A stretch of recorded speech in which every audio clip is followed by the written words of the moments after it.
Hello everyone, it's Bella Malloy here, host of Seek Travel Ride, and welcome back to another midweek mini episode. I'm actually sharing two stories this week. The first is actually an update from Rebecca Gross. Fans of the show will know that we are tracking Rebecca's journey as a complete novice beginner bikepacker who is in less than a week's time now going to be setting off from her home in Austria all the way across on an adventure to the Pamirs. Rebecca is kindly going to be giving us updates all along the way of that journey, and I have her latest update to share with you. And later on, we're also going to be hearing from listener Ben Clark. He's on a monumental adventure himself. Ben is on a journey that will take him all the way around the world, and he's going to be sharing what it was like for him during one day of his trip on what turned out to be a very eventful ride in India. Quickly before we get into today's episode, are you enjoying Seek Travel Ride? Well, the best way to support me and the show is actually just by sharing it. Whether you send your favourite episode to a friend or post about it on your social media channels, every share helps more adventure-loving people discover the podcast. I can't overstate how huge word of mouth is for independent podcasters like me, and your support makes all the difference in helping me to grow this community. So if you love the podcast, please tell a friend, tag me on your social media channels, and let's inspire more people to tune in to these awesome adventure stories. Thank you, and now let's listen to how Rebecca's going with less than 1 week to go for her to leave her home in Austria, destination Pamirs. Take it away, Rebecca. It is exactly 1 week to go, and today I woke up and got myself a coffee, sat in my garden since the temperatures are really high now, which is not so common in February. And then I saw the most beautiful sunrise, and I just thought, why is the universe making it so hard for me to leave? But then I realized I should rather think this is what awaits me. Beautiful sunrises, having coffee in front of my tent, being outdoors, and I felt the excitement rising again. But this moment somehow summarizes the last week and the last days, because I had days where it was pretty hard to find excitement rather than fear of leaving. But I think I can call myself pretty lucky to not want to leave, because I think it would be easier to leave if life wouldn't be so wonderful here. And also, I think it is literally just taking the first step out of my comfort zone, also known as my front door, to make things happen.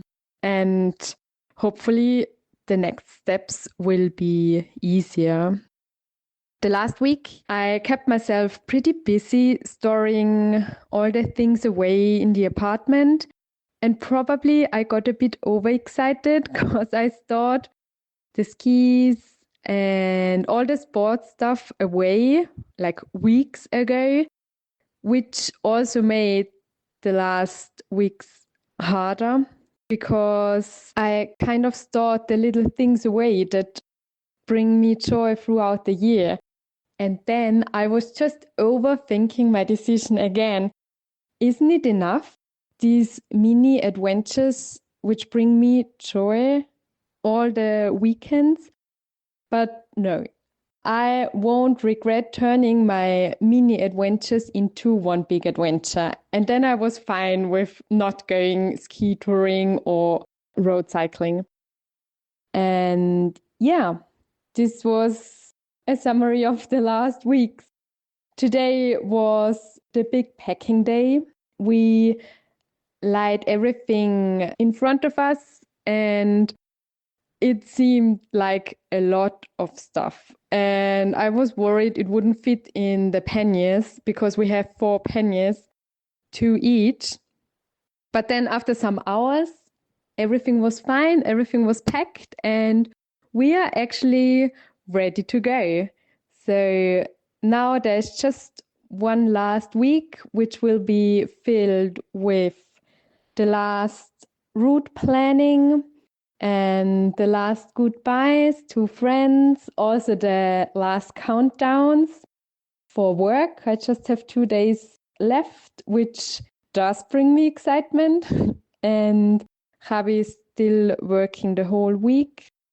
So we are pretty busy and really, really excited for the first day. On our first day, we planned to take a train. It was always my wish to leave from home, from the doorstep. But since we're starting in February, we just wanted to escape winter. Although now it's more like spring, but the snow will come back. So we decided we will take a train to Trieste in Italy, leaving the mountains behind and hopefully the cold weather, and then going south. Although I'm realistic and I do think there lays some colder temperatures ahead, but we are hopefully well prepared for that. And yeah, we are checking now the weather forecast a lot, and we are hoping that the rain will not be true. But let's see how the beginning will be. And that's the plan for our first day. Enjoying the last pizza, the last gelato and wine, and then we are off to the Pamirs. Rebecca, thank you so much for your update. Oh, listeners, there's so much in this that I absolutely loved.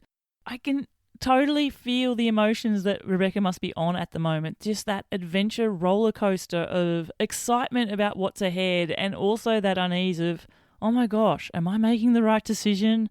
It's not that I hate my life now. I've got all these amazing opportunities, but why am I leaving home this comfort to ride into uncertainty?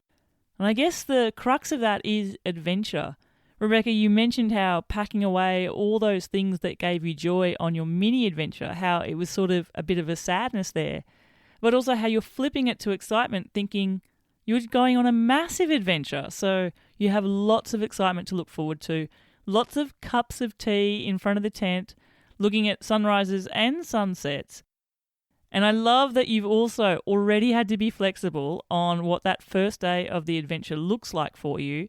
Tell you what, enjoy some gelato and pizza for me when you get there in Italy. And Rebecca, just know that the entire Seek Travel Ride community here is wishing you and Harvey really well on your huge journey as you start to take those first pedal turns.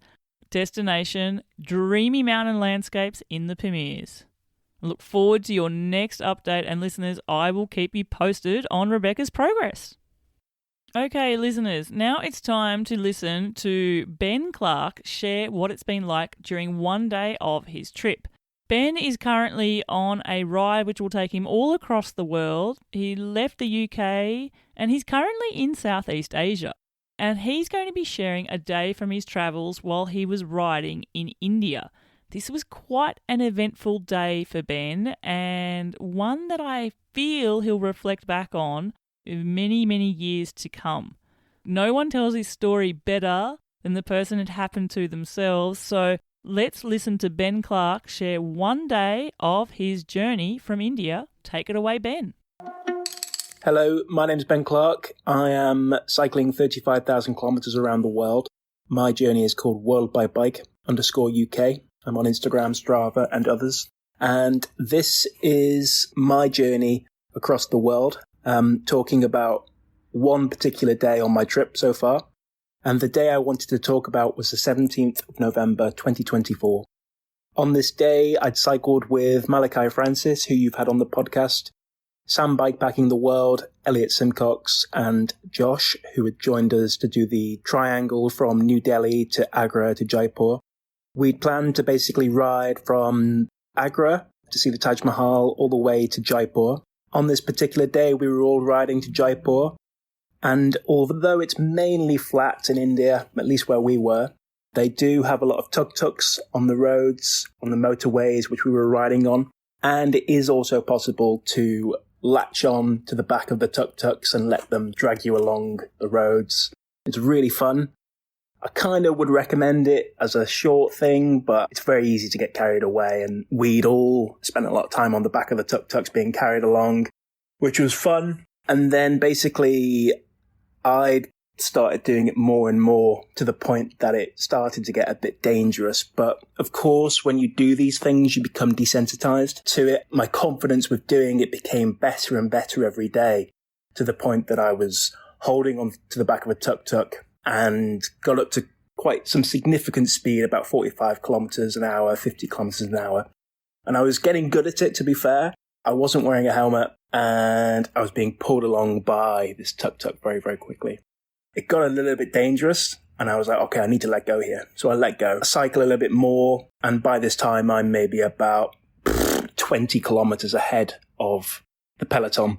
The guys were all riding behind me. I was a lot faster, obviously being on the back of a tuk-tuk, to the point that I was so far ahead of them at that point that I was like, I'm just going to try and get to this next town before they do and surprise them and, all that sort of stuff. Anyway, I saw another tuk-tuk coming along and it had a rope on the back. You can probably see where this is going, but I held onto the rope. The tuk-tuk got up to speed. It was about 50 kilometers an hour. It turned slightly to avoid a pothole in the road. And the problem with the rope is it doesn't have any sort of give on the other side. So I basically, by accident, pulled myself into the road sideways. And I hit my head very, very hard on the ground, on the tarmac, on the motorway.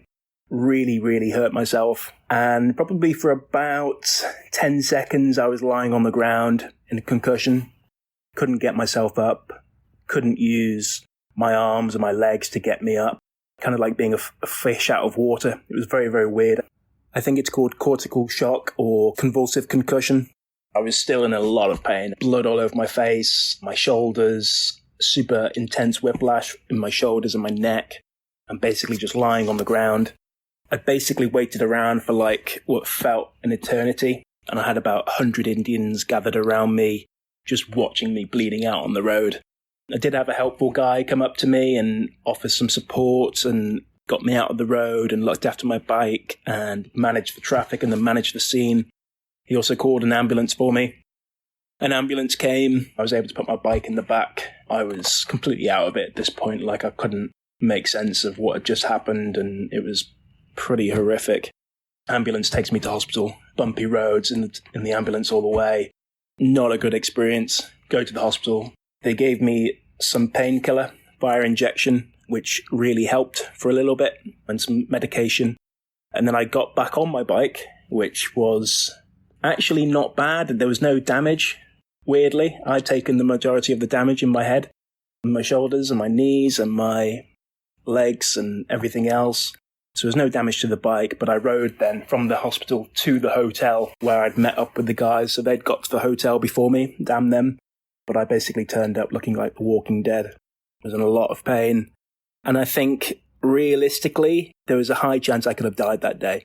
I really, really hurt myself. I clearly was being too cocky on the back of the Tuk Tuks. It's very easy to build overconfidence sometimes when you're doing something dangerous. But through the desensitization of doing it, you become more and more confident. And realistically, I should have just said to myself, listen, I'm going too quick here on the back of this. I'm not wearing a helmet. I need to be a bit more mature in my decision-making there and stop doing it.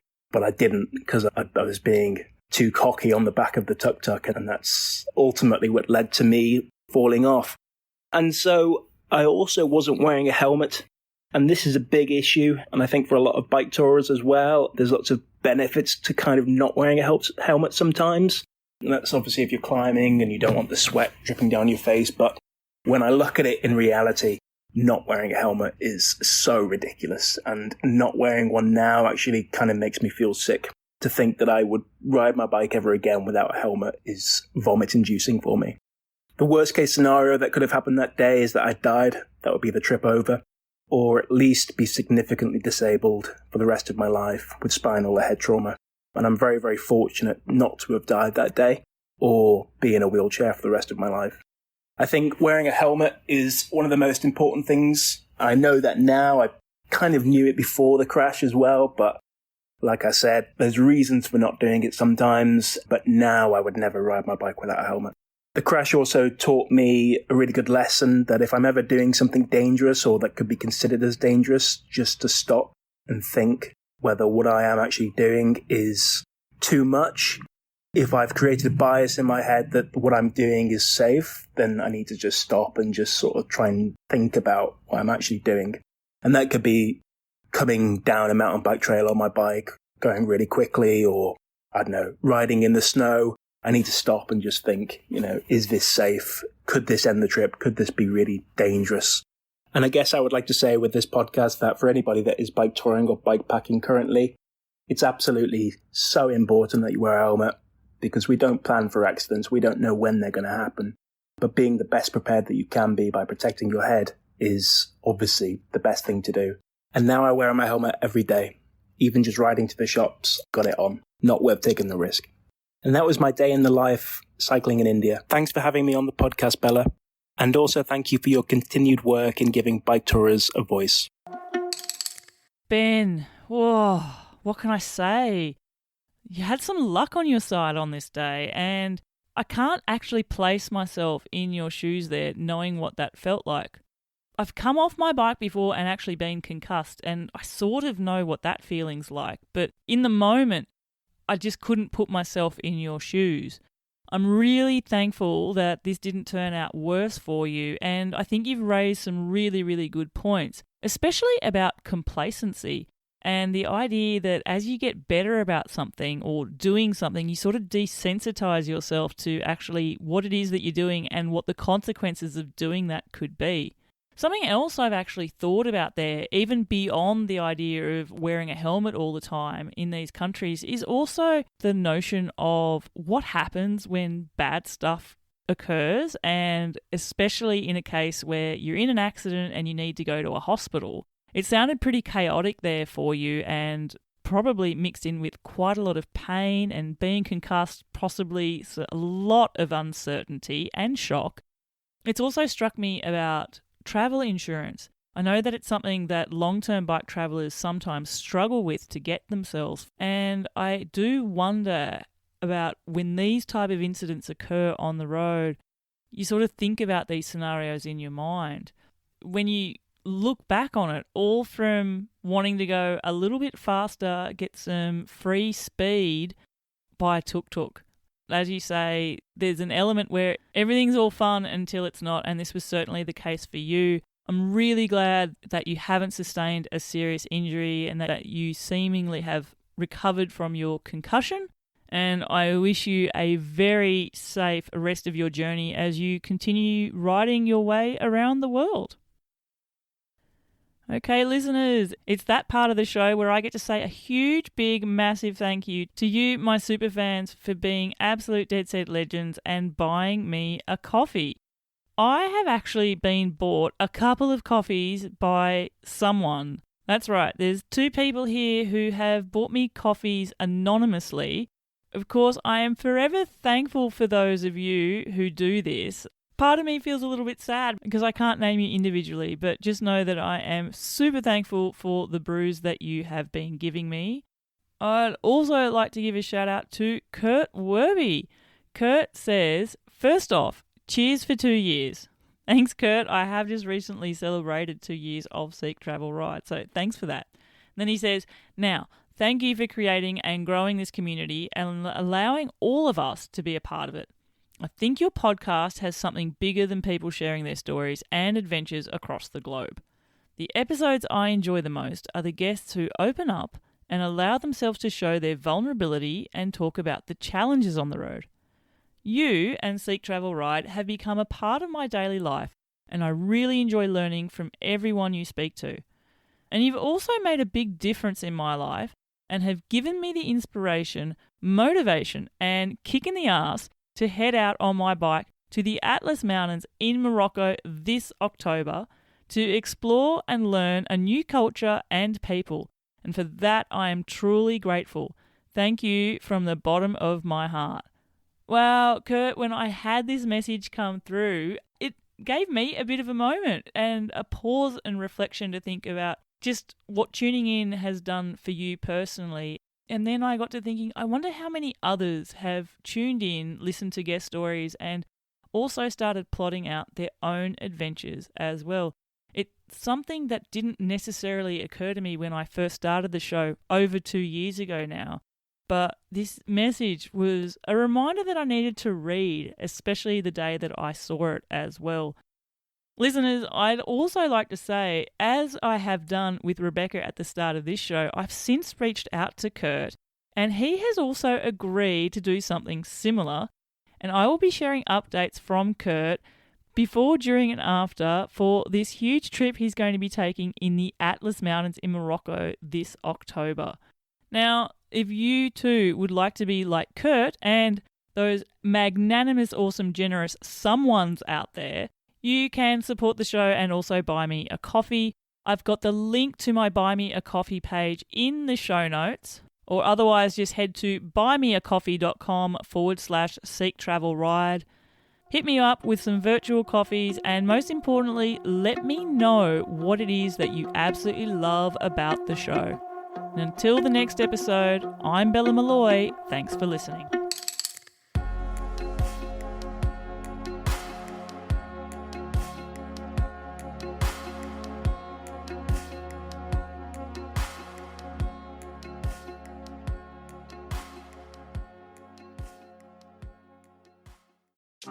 I'm Rob Pope, and we are back for another season of How to Be Superhuman from Red Bull. And this time, things are getting wild. We're climbing up vertical rock faces, blind, trekking to the furthest reaches of our planet alone, and paragliding over the tallest mountains in the world. So subscribe and listen. From Red Bull, it's How to Be Superhuman.